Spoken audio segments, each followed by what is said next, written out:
What's up, everybody? Welcome back to This Weird House. I am, as always, Nick Boddick, and we are back with our first return guest we've ever had. Truly one of my favorite people to talk to, one of my favorite people to listen to talk. He's the host of Little Stinkers and the author of, well, we'll get into all that. I'm here with Mr. Mike Rainey. How you doing, dude? Nick, how are you, brother? It's good to see you again. Hell yeah, man. Doing great. I'm so happy to talk to you again, man. Likewise, man. Dude, you made my day. When Little Stinkers came to Chicago a couple months ago, I was so happy to see you there. Yeah, dude, it was it was awesome to meet you in person. We talked a little bit up to that point, and I Yeah. think we'd already done the first episode we did of this, but it was so cool to meet you and Jake and John in person, dude. Like that was like a Well, all brother, time moment for me. the feeling was mutual, man. And I think I said it like when we talked after, but like there's I don't know, no matter how many times I do comedy, like I still have a feeling like nobody's going to show up. Yeah, And before the show, like I happened to peek out because like there's still that part of my brain that thinks like nobody's going to be out there, and you were the first person I saw. So hell thanks yeah, for dude. alleviating that fear, Saw man. my big ass Timberland boot sitting on the stage like a true trashy gentleman, dude.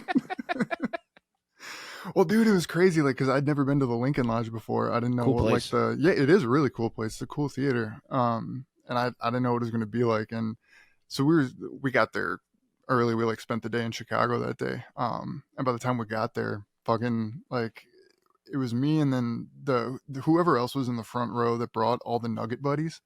Oh, Um, Chad. yeah, yeah. The whoever was running who was going to do like the check-ins or whatever for getting into the show, she was they were like, do you want to sit in the front row? I was like, absolutely. And they were like, okay, we'll just reserve the tables then. And dude, I didn't realize that I would basically like have my head in your lap the whole time. It was so cool, dude. Like it was Yeah, fun, dude. man.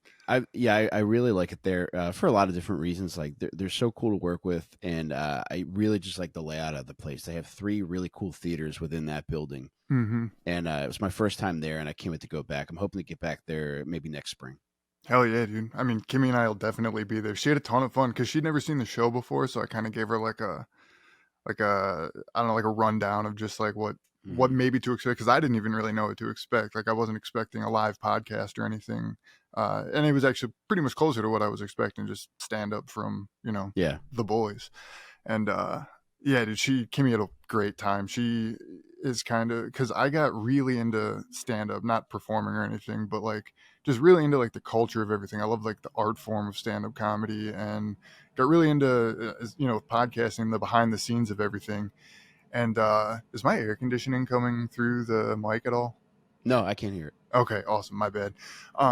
But yeah, she has also gotten really into stand up comedy, kind of just adjacent to me. She doesn't really seek it out for herself, but we've gone to a ton of stand up shows, and she specifically said that you guys were the funniest ones we've been Oh to so man, far. It was, that makes me happy, man. Yeah, I really love doing stand up, man, and I'm writing a lot of new stuff, and I'm looking forward to it because Jake, John, and I were going to Texas in a couple weeks, so I'm nice. interested to do more new stuff, and it's fun because it never ends. Like it's nerve wracking because it never ends, and it's fun because it never ends because there's always room for improvement, and there's always new shit happening and new shit to talk about, and Yeah. it's just a ton of fun, man. Especially like now that we're able to get out to different cities and do it, Hmm. and it's nice. People come, and it's just the fucking best, man. Yeah, dude, it's been really cool because I work for I'm a logistics coordinator at a catering company for like my day job and shit, and uh, the company just hired this kid who is a burgeoning stand-up comic, and it's been so cool getting to like talk to him and like even more behind the scenes stuff. Like this kid is just a wealth of knowledge of all the shit I love to hear about. It's so cool. um, but yeah, man. So the main reason I'm having you on today, so this is no one would know from listening to our first episode we did together, but this is primarily a writing podcast, and like you just came out with, I mean, you when we spoke last time, you had already had On Perks, which Mhm. everybody onperks.com buy it, amazing book. Thank you, But brother. you just came out with your first novel, this bad boy right here, Delco Dirtball, and I just want to talk to you about it, man. Like, first off, congratulations. Writing Thank a thank you, narrative Nick. novel is fucking huge. I'm patting myself on the back too, because Dude, it's scary and yeah, it's a dude. massive challenge. Because dude, like when I started to write Delco Dirtball, I got so frustrated by the process because I had never written fiction before Mm-hmm. that I was like, I gotta do something else, and that's where my last book on Perks came from because I was like, all right, this Uh, seems much easier to put together, oh, so you and started Delco Dirtball yeah, before On Perks? Really? I don't think I yeah, knew that. That's I awesome. temporarily abandoned it. I knew I would go back to it, but it was just so challenging Mm-hmm. to write fiction that I was like, fuck, man, this is infinitely harder than I thought, and it really gave me a newfound respect to anybody, who creates these stories, man, because it's you know I've written a lot. I used to write a blog, and I would write every morning. I would just get up and I would just pound out these blogs, and it's I've written pilots and scripts and all kinds of shit, but like this was an entirely different beast, man. So it felt good to get this one under my belt, and it's like, and I really had a lot of fun writing it. But I'm already like getting the wheels turning for the next one, and I Yeah, know that like I'm going to be even better than this one ended up being. for sure, for sure. I mean, you knocked it out of the park. I've always said that like comedy, like not to toot my own horn. I've been told I'm kind of a funny person, Mhm. but like writing comedy, being funny with the written word is something that, because I mean, I primarily write horror. That is my genre. I've done some fantasy, some sci-fi, but I've never really strayed too far outside my comfort zone. And putting comedy into the written word and being funny with the written word just seems like, on paper, no pun intended, it seems impossible to me. So like when I do read something that makes me laugh out loud, like text that makes me laugh out loud, I'm always just so impressed. So, and like Delco Dirtball is, it's like watching a comedy movie, dude, just like in word. It's so fucking funny, dude. Like Thank you, dude. it's the It, only book I guarantee that any listener here will read that has a chapter titled Sexy C-section, which is a redundant term, I might add. yeah. But no, man, like actually, sorry, I bounce around a lot on this. I want to ask, like, what did you find challenging about the process versus what you did for On Perks?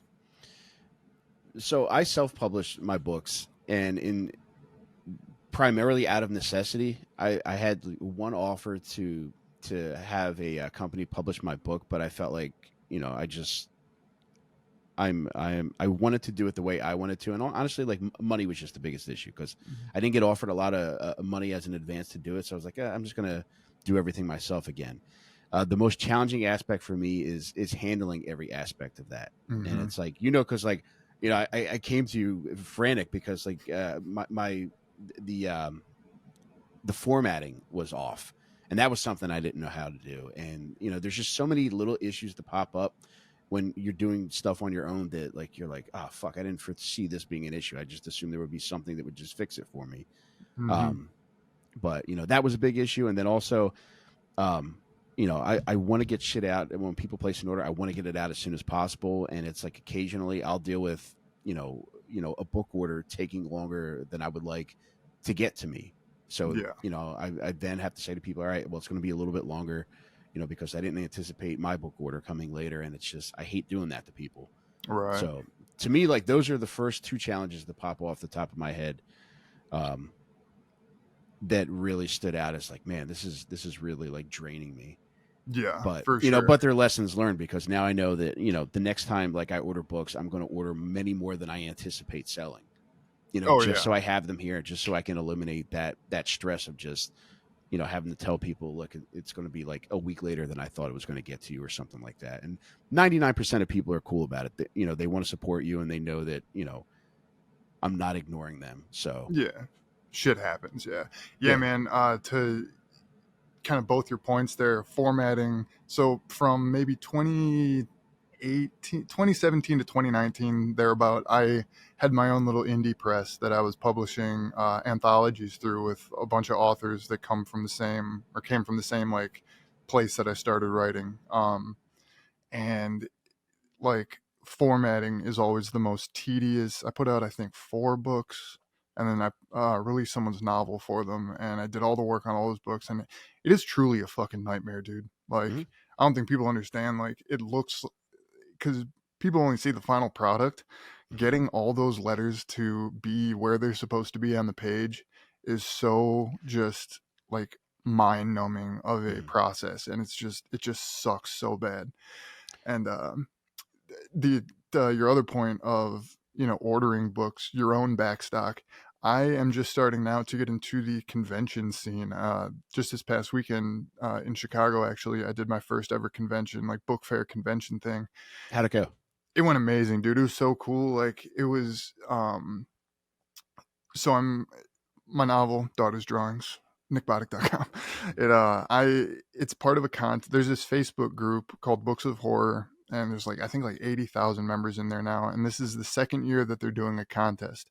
It's called the Books of Horror Indie Brawl, and unbeknownst to me, my book made it into this contest out of like 600 books or something. Hell yeah, And man. yeah, dude, and like that is I released the book last July, and so July 2023, and like it it had been selling somewhat consistently, a few copies a month, um, and it was just kind of languishing there. Honestly, I hadn't done much with it, dude. As soon as I was in this contest, but my sales multiplied by like 10, literally 10,000%. It's nuts, Hell dude. yes. And I've gotten into so many like I have a bunch of starred reviews from like reviewers with millions of followers, and it's been amazing. And this, yeah, dude, it's been so fucking cool. And this convention I did this past weekend was organized by that Facebook group, or by one of the members of this Facebook group. So the people who came there, some of them were coming specifically to like meet me and to buy my book and get my autograph and take a picture with me. So like, Dude, that's so cool, man. yeah, like that was awesome. But then I'm doing another one. I treated this past weekend as kind of a dry run for AuthorCon 5, which is in St. Louis in October. And there, I think, will be kind of the real true test of like where I'm at in the writing world, because like that is no connection to the contest, no connection to the Facebook group that kind of helped me blow up. It's just me testing my mettle as a writer and kind of promoting myself. So I'm nervous, but to that end, like I wasn't sure how many books I should order for this convention this past weekend. And then, as you said, like you never know when how long exactly it's gonna take to get your own inventory in. So, dude, I have boxes on boxes of books in a house that didn't have room for shit before I ordered the books. And like, I still don't know, like with this big convention coming up, like there's gonna be thousands of people there, but on the other hand, probably very few of those people are going to know who I am. So I'm either going to have not enough books, or I'm going to have a shit ton of books. Like Mm. it's impossible to know, really. Like it sucks. Dude, um, it's dude, I'm so happy to hear all the stuff that you said, man, because I know, what a grind and what a slog this can be, and there's so many setbacks that pop up that like you yeah, can't foresee, and just there's so many times where you create something and you're just like, is anybody out there to consume this? yeah, for And sure. then, sometimes things just go right. And every now and again, when it goes right, it's like it validates all the the belief that you had in yourself to get started, and all the shit that you had to endure to get to this point, man. So it's just very cool to hear, man, and I'm happy to see that. Thank you, man. I appreciate it. And likewise, dude. Like Delco Dirtball, from my perspective at least, has been like a success. Like I see people talking about it. Everyone in the live chat loves it all the time. Like I've talked to numerous people from the live chat about it, and it's so about Delco Dirtball. How much of it? Yeah, and I don't want to give spoilers out for anyone who hasn't read it yet, but like, Oh, good. how much of it comes from? How much of it was inspired by real life? Like, and I'm sure like some of the more outrageous situations in it, Mhm. were any of them like analogous to real things that happen, or just like was it all Dude, from fiction? just about everything. I think everything aside from the sex scenes were rooted in reality at some point. Just Delco is where I've lived my entire life, and odds are I'll fucking die here. And it's and it's like, I think like Delco, it's its own animal, but at the same time, like I think a lot of people can probably relate to like growing up in an area where it's primarily like a blue collar town where people, if you're from there, you're probably going to die there, and that there's all different kinds of forms of to me, what I call a dirt ball, where it's like you got the good dirt balls like Fats and Tommy, who are guys who look out for one another, who really just want to enjoy their lives and have a good time, and work even if it's a couple months a year to just feel good about themselves and to do the things that they want to do in life. Whereas on the opposite end of the spectrum, there's a more like nefarious kind of dirtball, which is, like Tommy's dad Warlock, who's constantly scheming and constantly stepping on other people's throats just to further himself, and oftentimes, resorting to violence to really just get what he wants out of life. So, I know all these people, and hopefully, like, I view myself as being on like the Fats and Tommy kind of end of dirtball, where it's like I really want to take care of the people around me. And yeah, I've done some pretty fucked up shit too, and it's like, I used to love getting fucked up, and I don't I don't get fucked up anymore, but man, I'll always love it. Like, I look back on it fondly. Like, drugs almost ruined me, and alcohol too, but at the same time I love that shit, Yeah. Oh, you I know hear you, dude. For sure. so yeah, all that stuff, and all the places. There's a lot of places too. Like, most of the places that I named in the book are places that I've spent time at, including Lou Turk Strip Club, which is the premier strip club in Delaware County, man. Yeah, I met somebody whose family owns it just coincidentally a couple months ago. One of my buddies, he introduced me to his girlfriend. It's like, yeah, her family owns Lou Turk. So I was like, oh my god, I'm writing a book where I'm featuring Lou Turks in it, man. This is nuts. Like, it's royalty, dude. It really is dude. I do have one complaint about Lou Turks. Is it used to be a thoroughly disgusting place, and I like disgusting strip clubs. But then they remodeled and made it very nice, and which, I guess works for some people. But the more disgusting, the better. Dude, like, I will. There's something to be said for that, dude. Because like here in Milwaukee, I mean, you have like the real like hood rat strip clubs, which Mm, I've frequented, back in the day a mm, little bit.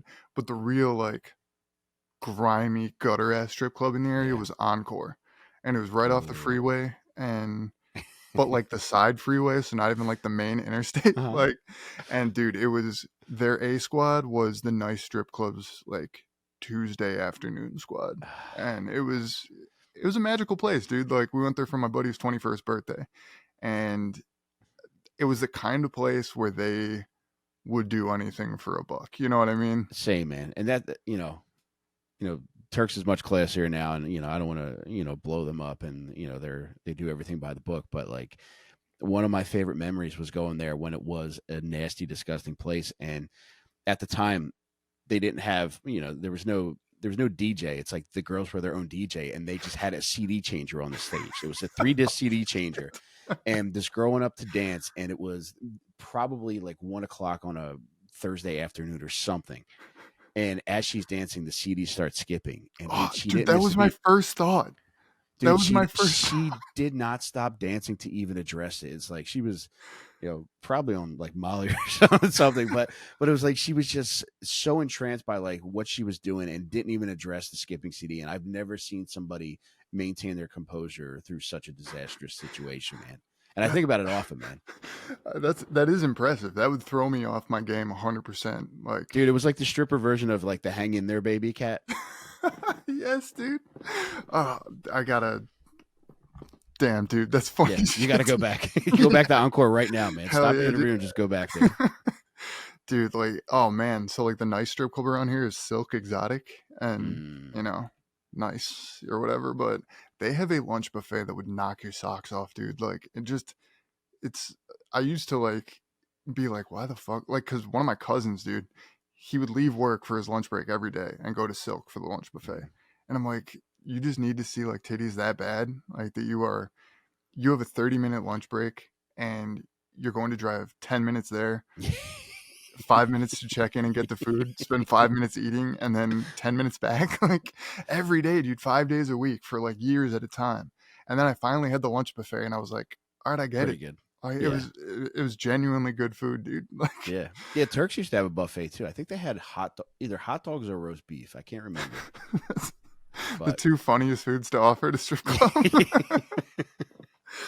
Oh man, that's so good. Like, it's such an interesting culture in strip clubs too, dude. I've listened to like I love listening to like porn stars do interviews, Mhm. and just cuz like I'm fascinated, like like with comedy, the behind the scenes stuff, dude, like Mhm. just the industry itself is fascinating to me, and a lot of, A-list porn stars got their start as strippers, and the just learning about how treacherous of like an uphill battle it is to be like Dude, a top stripper is incredible, dude.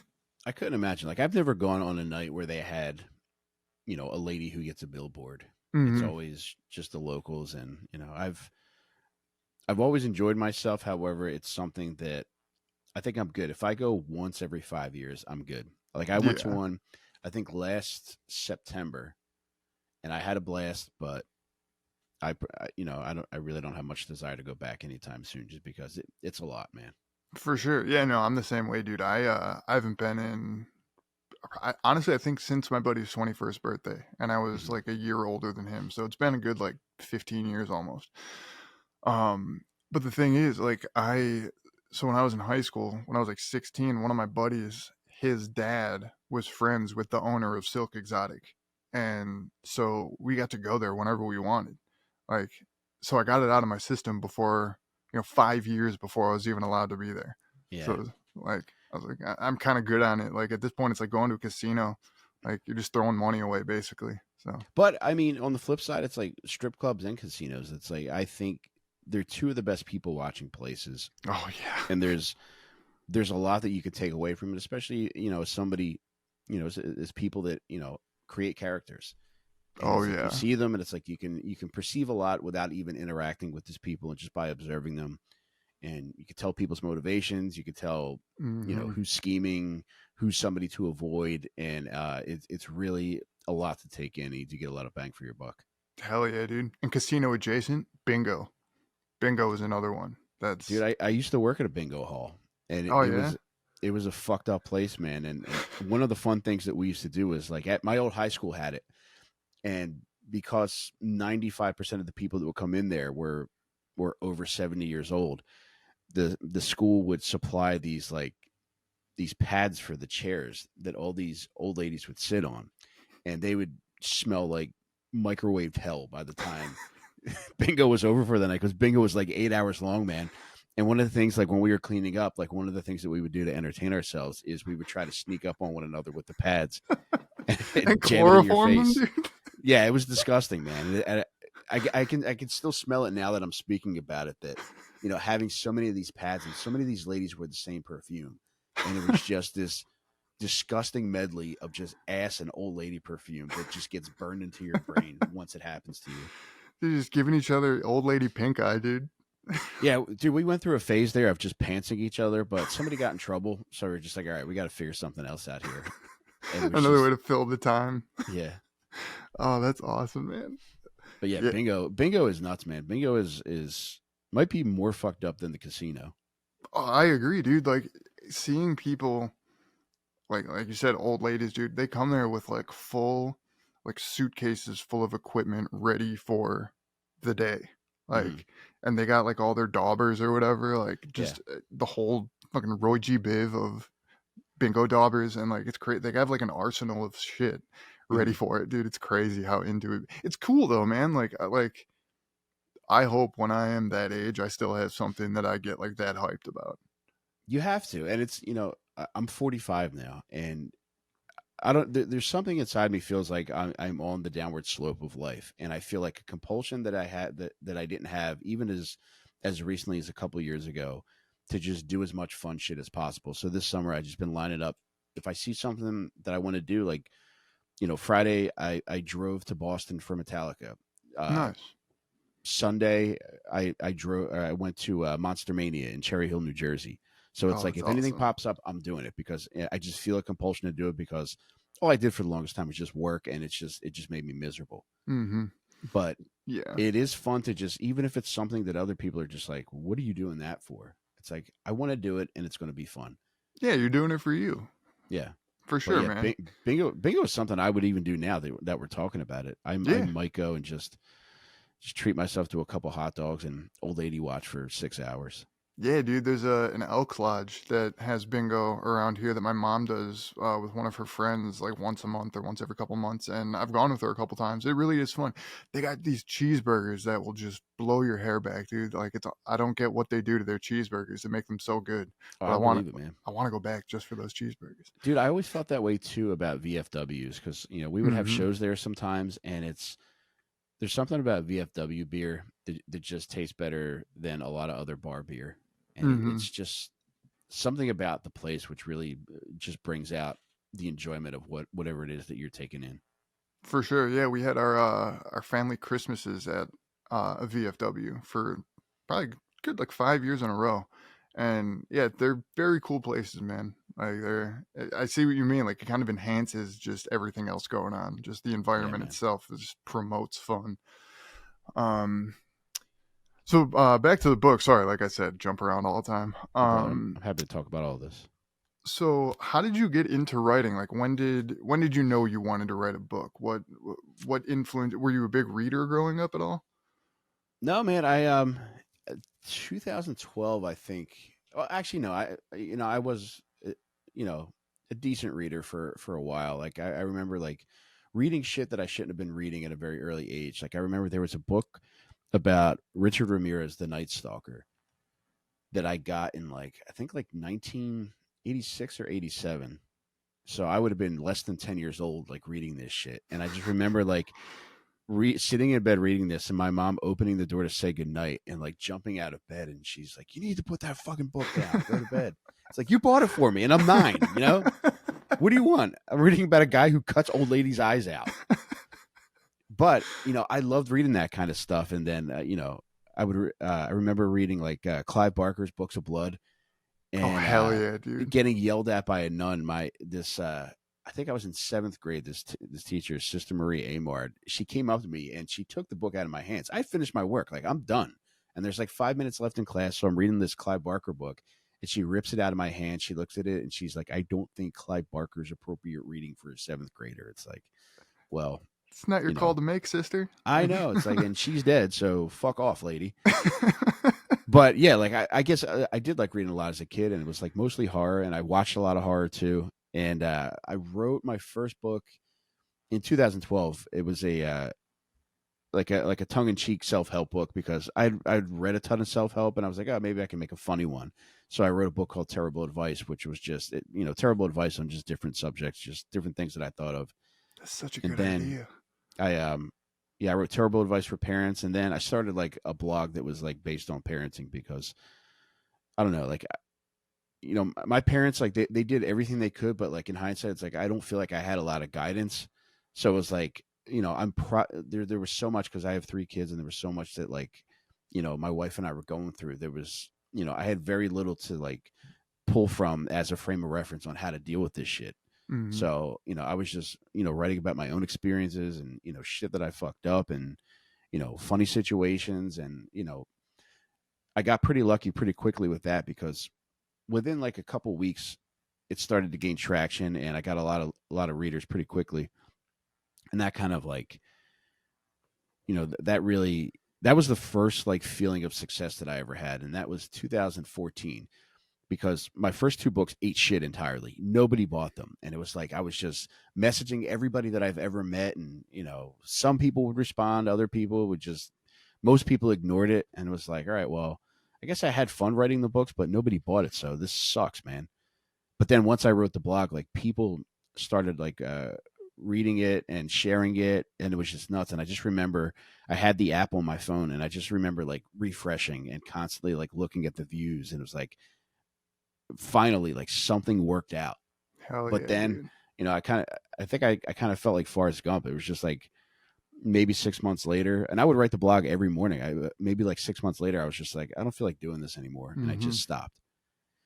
Yeah. And but even though I stopped that, I would just every now and again I would write something like just a pilot idea I had or something, just because I just like writing stuff. Yeah, for So I sure. guess through my first Delco Dirtball is my first fiction book, but like I guess I have written fiction in the sense of just like pilots that I've just different worlds that I wanted to create there. So Yeah, for sure. It's our, and this is, I'm just asking for me. Are are your first 2 books like available at all anywhere yet, or? yeah, I think Terrible Advice, my first one, is on Amazon, Okay. and Terrible Advice for Parents, like that may be on there. I'm not sure. Oh, those 2 separate books. Yeah, yeah. Oh, okay. Okay, I But got you. like I wrote Terrible Advice well, I was whacked on painkillers, and I was really proud of myself. I was like, man, I can't believe I wrote a book. And I picked it up for the first time in a long time, and it was like, man, this is. I think it's funny, but it's only 90 pages. It's like double spaced. It's like paragraphs, like inches between paragraphs. It's like, oh man, I probably should not have put this one out, man. So if Dude, anybody bought terrible advice and you want a refund, let me know, man. But I do think it's funny what's in there, but it's poorly put together, man. dude. So kind of off of that and back to formatting books. So my first release that I did was after I'd gained traction on. I got my start writing on No Sleep, which is a Reddit community of short horror stories written in first person, and I wrote a story there that just popped, and like I got insanely popular there. I like again, genuinely not to toot my own horn, like I'm considered one of like the No Sleep greats, which is like it means nothing, but it's fucking awesome. Mhm. Like I hold that right here. Like I wouldn't be where I am now with this book had it not been for No Sleep. And the first book, so once I gained traction there, I did a Kickstarter because people were like, "Oh, you should put a book out. You should put a book out." So I'm like, "All right, cool." I had no idea what I was doing. I had never put a book out, obviously. So I did a Kickstarter. It was weird. I asked for I think $1,000 on this Kickstarter, and like the third or fourth pledge I got was for $1,600 from one Whoa. person who I've never met. Like I've never talked to this person. I've messaged them numerous times over the past. This is 8 years ago now, 7, 8 years ago, and I'm just like, really, I owe you so much of my life right Yeah. now. I'm just like, thank you. And like every time I have to hit like a milestone, I'll message this person who I've never heard back from, and I'm just like, thank you. I hope you're doing well or whatever. Yeah. I get it, Sydney, man. shout out if you ever, if you ever want to talk, please message me. Mhm. But dude, my first book, it is called The First Collection. Super clever title. I cannot overstate how big of a pile of shit this book is, dude. I mean, like, it is full of grammatical errors. There was no formatting, like, none at all. It was just, I copied and pasted the stories into a Google Doc and then changed the page size, and that was it. Mhm. Like, it's there. And, like, the funniest thing to me, dude, is like, so on No Sleep, you can do series, which is like this scary story part one, and then whenever you have the next one, and that's a real popular way of doing it, it's just kind of releasing a book chapter by chapter in a way. um there are stories in the first collection, my first book, that like it's only the first like two parts of a 5 part story, Mhm. and like it's never there's it just ends and in the middle of a story and there's nothing. It is the worst book ever, but dude, like I still love it because like Right. Yeah. it's reflective of the time, and like I was just so hyped. And dude, it's funny with that one is like the people who wanted the book, that's where I learned that popularity on No Sleep does not translate to sales, Yeah. because people get all their horror for free on No Sleep. So why are they going to pay someone when they have, literally tens of thousands of stories they can read for free at any time? Yeah. So I still to this day have like 6 boxes of copies of this shitty little book sitting in my mom's garage, and nothing to do with them. Oh Well, damn, I I'd should like to give them buy one. away. So Oh man, hell yeah, dude! Like it'll be a good, yeah, for sure. I'll send you both my books. I don't know. Did you ever get a copy of Daughter's Drawings? Did I ever send you one? I do. I don't know if I got like the print copy or was it available in ebook too? Yeah, Because I yeah. bought one of them. All right. I don't remember which one I bought. Okay, I'll definitely send you a copy. And I'll throw in the first collection there too. Oh man, it's gonna be fun going back through that. But Um, dude, I mean, going back to you said with that person City, like just giving you $1,600 to help make this book, man. It's yeah. I can't like stress enough like how either complete strangers or people who I'm slightly familiar with through interacting with on the internet are responsible for just my livelihood. Hmm. Because with the first two books, it's like I was relying upon family and friends. I was like, all right, I know a decent amount of people, and it's like, and I just assumed that everybody who knew me would buy a copy because writing a book is a big deal. But It's a hard man, lesson to learn, man. they don't, and it's really frustrating. But it's like it does help you develop a callus, and it's like, man, like I don't know why people aren't buying this, but like whatever. But it's like the flip side is people will come out of the woodwork that you either barely know or that you completely don't know that are just going to make it worth your while. And it's, Yeah. that's part of the fun, and like part of like, I guess one of the gifts in like doing this is like you really get support from places where like you could have never foreseen it coming from. Yeah, it's like it, most of the success that I've had has just come from random people, and like that's not to take anything away from my family. My family's been incredibly supportive. They have bought my books and supported me all along the way. But like the primarily, yeah, it's people I've never met before who just have formed like a connection with what I do, and that I mean like I feel like that's almost giving myself too much credit. Like it's just their generosity has like collectively, and like it's the kindness of strangers really is a real thing, dude. Like, and it's awesome to see. But on the flip side, like you're also creating something that has value to them. That's true. So, it's not just like people just being kind. It's like, they clearly find value in what you do. So, it does work both ways, but at the same time, it's like, we are super grateful for like these people that just, Oh yeah. you could do a billion things, not only with your money, but it's like, there's so many other things that like, you could consume. So it's Mm-hmm. nuts. Anytime I see like, a sales notification come through that somebody just bought one of my books, it never gets old. I put out my first book in 2012, and it's 12 years later. It still blows my mind that you could read anything right now, and you're choosing to read this. I am right there with you, dude. Like, and I have that too. Like, I've made it a habit of not checking my sales too often, just because I know I I'm the type I will obsess over it if I don't kind of put the brakes on it.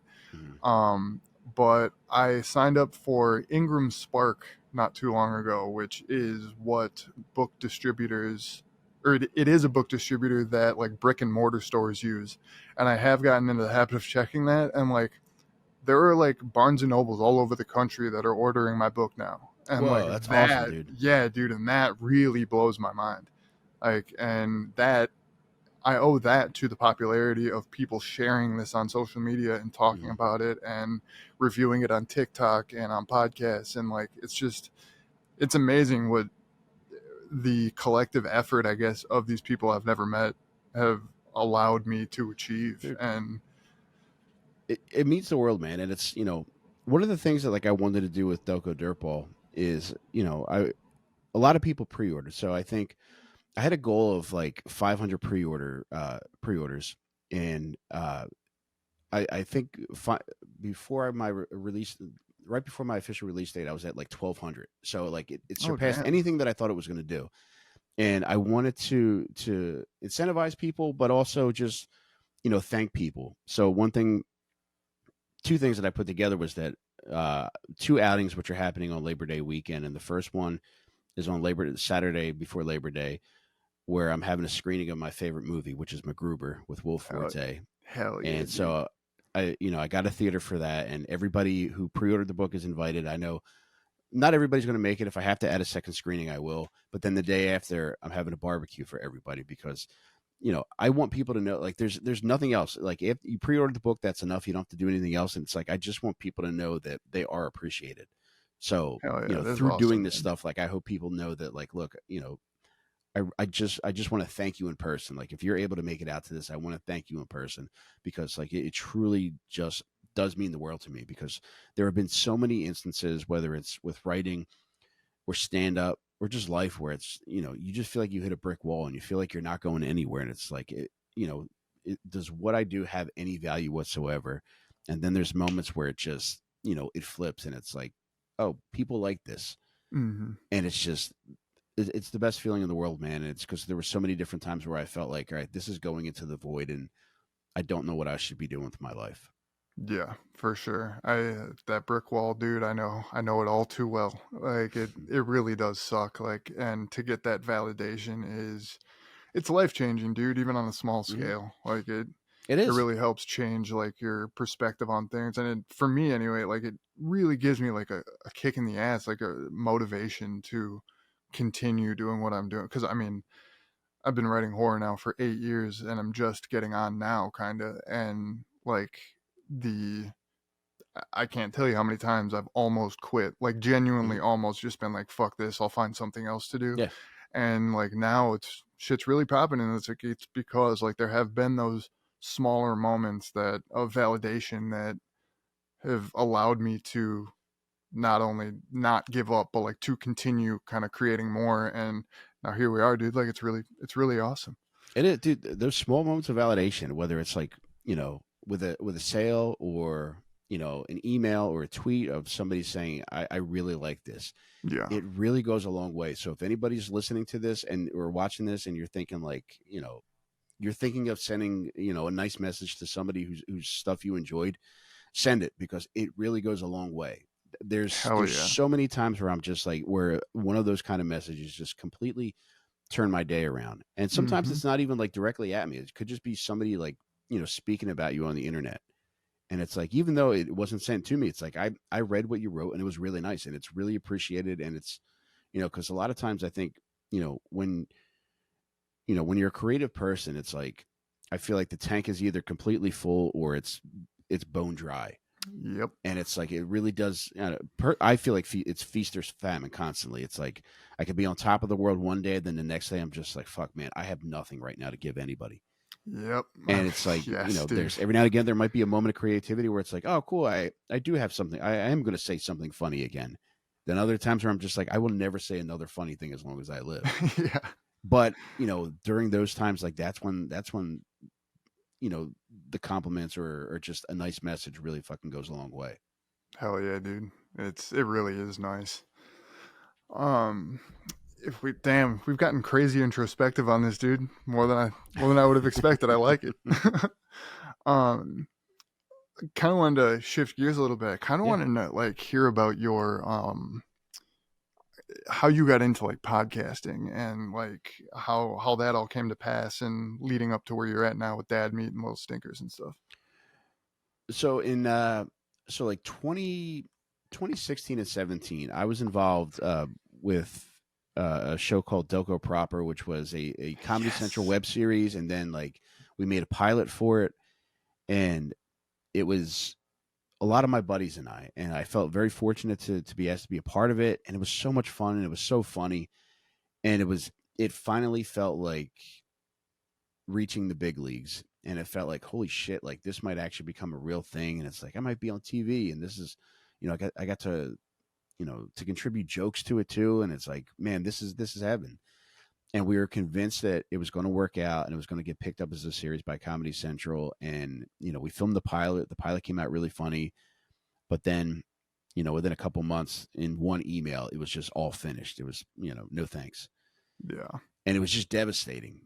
And I didn't want to do anything creative anymore. I felt like, it was disappointment and embarrassment, because I let so many people know that, like, hey, this is like a chance that something really cool might be happening, and it just didn't pan out. And it was just so embarrassing to have to tell people, like, no, that's done, and I'm probably going to be working at this job until the day I die.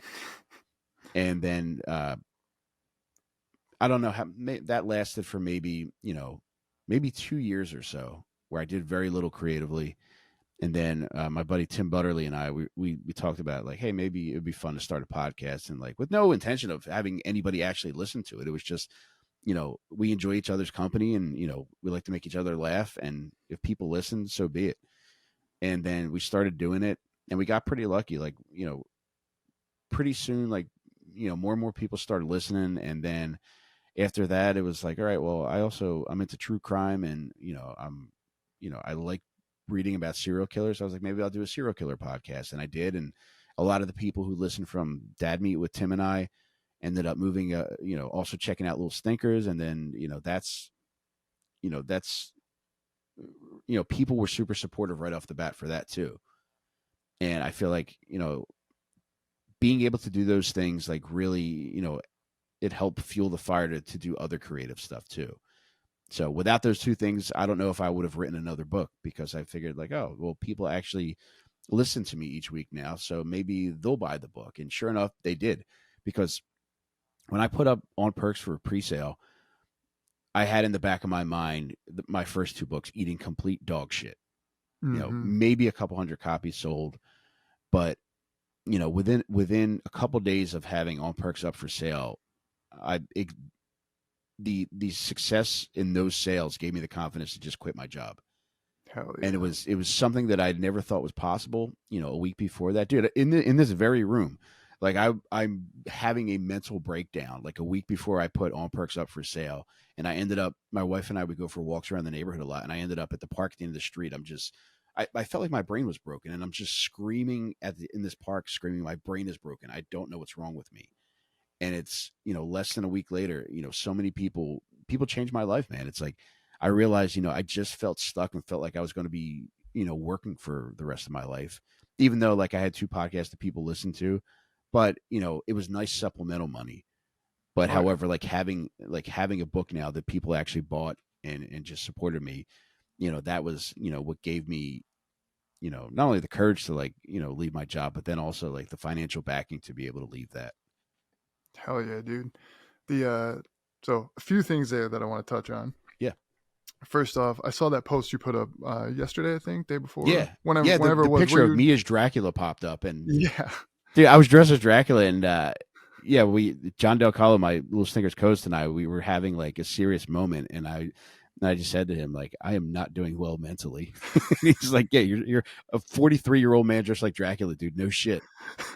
dude, and like so like I remember that episode of Stinkers, by the way. It's a Mhm, classic. But mhm, the what I like about, so I've always said that if I ever got like a platform, I would use my platform to do whatever I could as my part to improve and destigmatize mental health issues and to just promote that like asking for help is the fucking best shit mhm, a human being can do, man. Like, and I mean, there were even like comments on the post, not to like call anybody out, obviously, but like who were just like, man, yeah, like my mental health sucks sometimes, but it just like I, I don't know how to ask for help, like, or like I never want to, and I'm just like, dude, it's like it rules. It's so liberating and like fucking.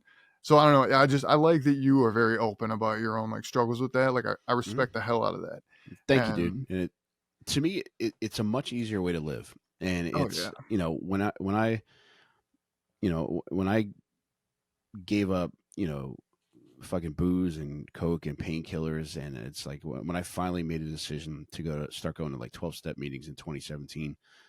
um I feel like that's when that kind of process started, because you're encouraged to be honest with people and honest with yourself, and kind of like take an inventory of where you failed, where you can improve. Like that's where that all started. And it's a much easier way to live than living like an addict's life where everything is done in secrecy, and it's like you're Hmm. constantly scheming and scamming. But then like once that stopped, I feel like the floodgates kind of opened, and I feel like I'm still a train wreck, but it's like I kind of have like the framework to like navigate all the issues that might pop up in my life. And I definitely feel much stronger than I did, at this point, maybe, like 7 or 8 years ago. And, I think the value that I could provide to people, in that, I like writing, I like doing comedy. So, it's nice when like people get value out of that, but at the same time, like there's a much deeper impact that I know that like I can have, and that you can have, and that everybody listening to this can have through a deeper personal human connection. And I Hmm. think like that's the purpose to serve. It's like the Yeah. jokes and shit is fun, and it's like I love doing that stuff, but at the same time, people got real fucking problems, man. And Yeah.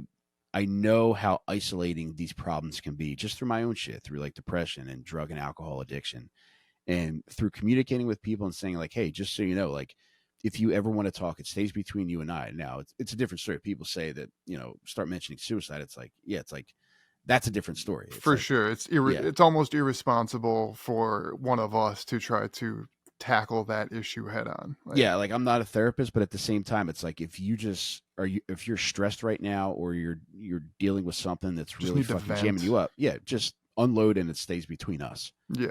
And I think people are really open and honest, and and it's I know how liberating it can be to just get something heavy as like mental health issues off your chest, man. And it's like I want to be that kind of outlet for people. And Yeah. even if it's just to just have somebody that you can tell them in confidence that it's going to stay between the two of you, just having that, in the hopes that like people will just be able to feel better and just being able to just go about their lives. Hell yeah. Same here, man. For sure. It's, man, again, introspective as shit on this podcast. I don't, not expecting, I don't mean to make light of it at the end of it. But, so then to, uh, not ping pong back, pinball back to, what you said earlier, dude, Delco proper. So fucking funny, dude. Dude, I Like, think so too, man. And it still bums me out that it didn't, get made into a series, but what are you going to do? it had such like a workaholics vibe to it, but so specific to your like corner of, you know, your corner of comedy almost. Because like I've said it before a million times, like Philadelphia is its own like beast when it comes to comedy, Mhm. and it's a very specific style of comedy. I've found personally as a consumer, um, and I don't know, it just reflected it so good. I remember hearing a story, I think maybe on Dad Meat, but of like all the edits that you guys had to make, and like one of them was like Tim Butterly using the term "gaping asshole" in the pilot, and just like the mental image of like a television studio executive like typing in an email like, "Yeah, we have an issue with gaping asshole," and sending it to Tim Butterly. Like that was funny as hell, dude. It did And feel like monkeys being paraded into like these boardrooms and shit. It was definitely like, all right, we definitely don't belong here, but we'll try to have fun like while we're doing this, and hopefully it lasts a long time, man. Because it was fun, man. hell yeah, and as kind of an extension of that, in my opinion, one of the greatest all-time skits is Uncle Daycare. Oh, I loved it, And man. it's so fucking funny, dude. Like that, it just, that's how I discovered a lot of you guys actually. I believe that's actually how I may have discovered you and Tim Butterly, but just that's right. That is how I was a fan of Are You Garbage, Hmm. and then I was like, oh, these guys Kippy and Foley are in this skit, and then I was like, oh shit, every single person in this skit, from the counselors to the uncles, are funny. I was like, I need to find all these people, and then I was like, what the fuck, dude? Like every single one of these people is funny, Hmm. and like you get that you're all friends in it, and like it's like I think I mentioned it last time. Like I'm trying to have everybody from Philly on this podcast at some point. I had Ryan Shaner on. He uh he was the shit. He was Dude, awesome. he might be the most talented guy I know, and he's somebody that aside from being super talented, like he's somebody that I just really like being around, and I got to spend a ton of time with him. We went up to Connecticut for a couple of shows last weekend, and he's like as sweet and kind as he is funny, man. He's just somebody I love a lot. Yeah, dude. He a yes, extremely nice dude. Very kind, very awesome to talk to. But like just the depth of his creativity is Hmm. astonishing, dude. Yeah, Like man. the art he creates is nuts, and like it's yeah, I don't know. It was just really cool to talk to him and just kind of to discover all of you guys through this work that you've all collectively put together. And then the last thing was Little Stinker sounds like it was a natural progression from you being an 8-year-old reading serial killer books in bed. And dude, I've said it before, like that is like Little Stinkers is like a podcast that was created just specifically for me. Oh, cool. I'm And happy to hear that. yeah, dude, like it blends comedy with fucked up shit, Hmm. chiefly serial killers and Hmm. horror elements basically, and I Hmm. am like a horror guy, and it's just I cannot recommend Little Stinkers enough. Thank you, it dude. I I love doing it, and I hope to do it forever, man. And it's you know I like discussing all these people, but then also it's not all doom and gloom because like I've listened to true crime podcasts, and it's like after a while it just bums me out. Yeah, for It's like I don't sure. I just don't want to constantly hear about like real life people like just getting murdered for an hour and then that's it. So Yeah. it's like with little stinkers, it's like, talk about shit, not being insane with like gory details, but then we finish off with like it's called the kumquat hour where it's just we're all smooth brain morons and we're just letting our smooth brains fucking run wild, man. And Jake and Del Calo are two of the sweetest, smoothest brains out there, baby. And it's just fun to just talk about all the dumb shit that pops into our heads.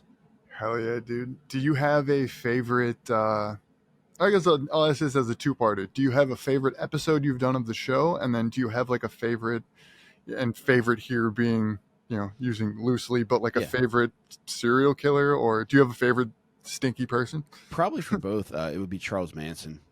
He Yeah. just scares the shit out of me, man. And it's like I think there's so much weird like cultural connections. Like he had such like an insane like influence on culture. Like most of these guys, like you know, you might hear about them. Like you might, they might have books about them. They might have like Netflix shows about them, and it's like they're all scary dudes. And it's like, yeah, clearly they had an impact on some people.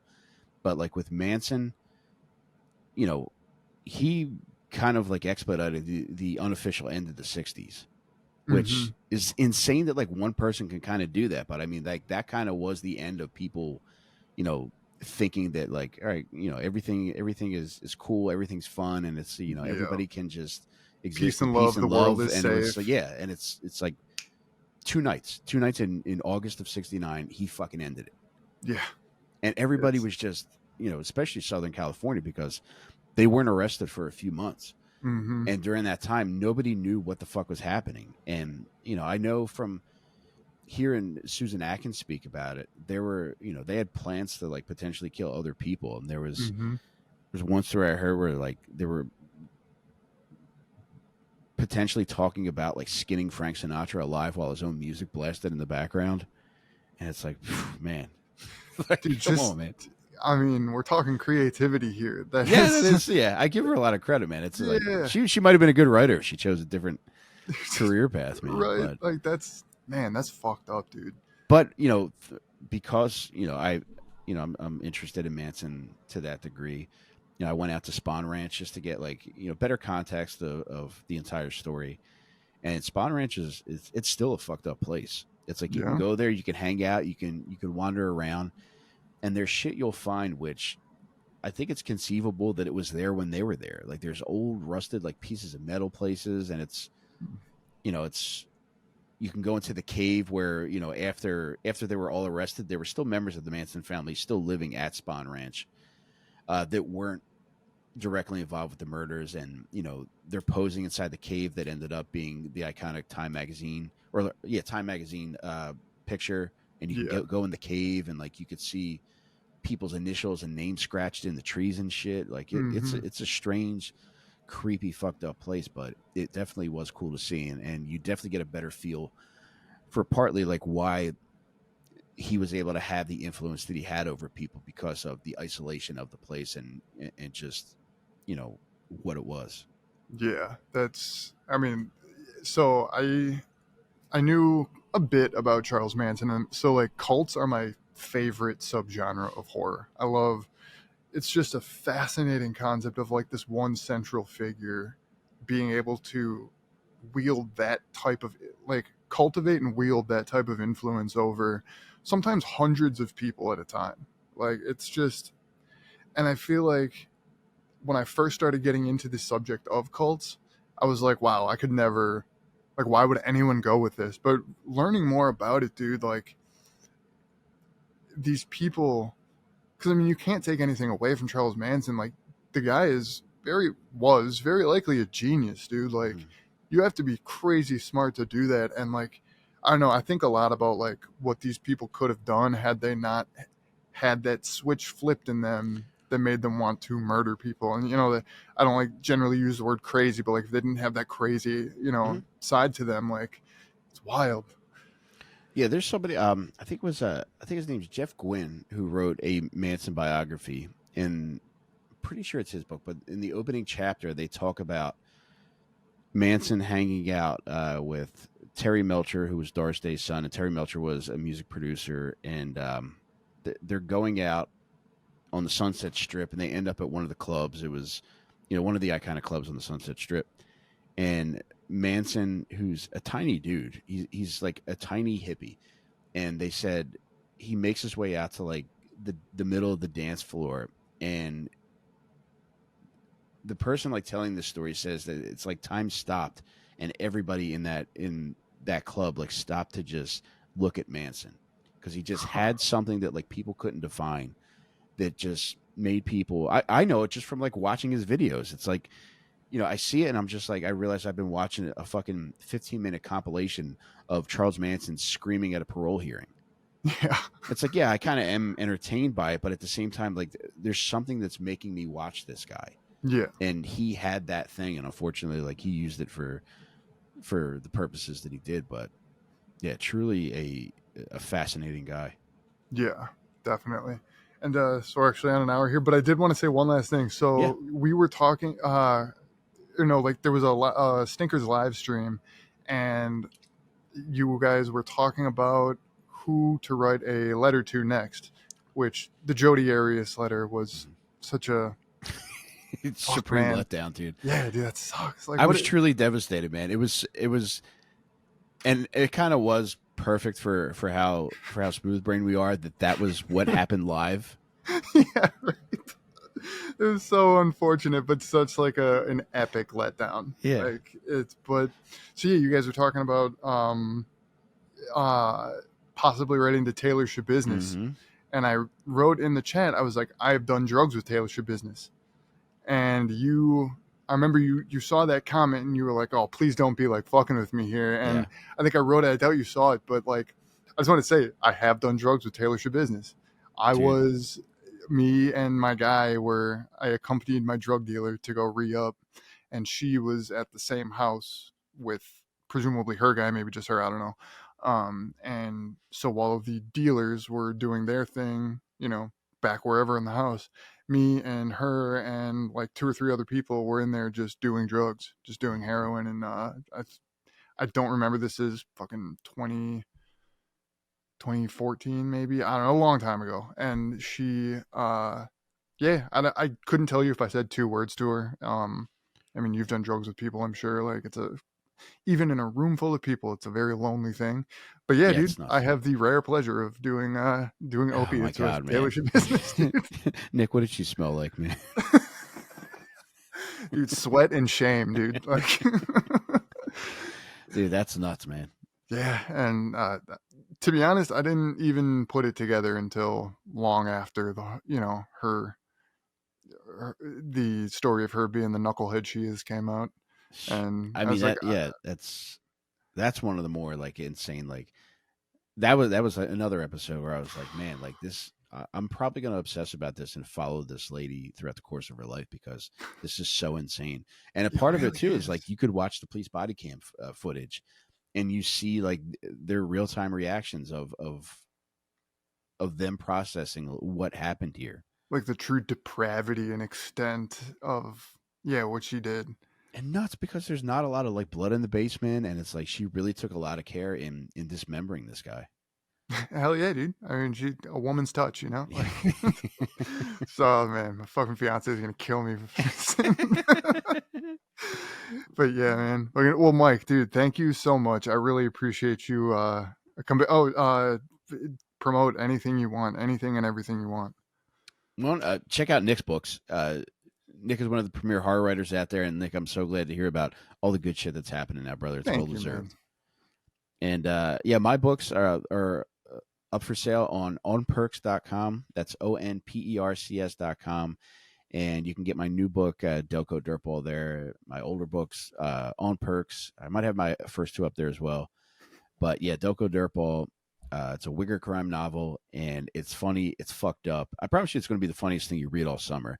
And I have a print version, an ebook version, and an audiobook version. So check that out, onperks.com. Hell yeah, man. Genuinely, Delco Dirtball. Incredibly funny book. Thank you. He's not lying. Going to be the funniest thing anybody reads this summer, I promise. Well, thank you, Mike. You take care, buddy. I will definitely talk to you soon, man. Nick, you're the man. I appreciate you, bro. Take care, man. See you, man.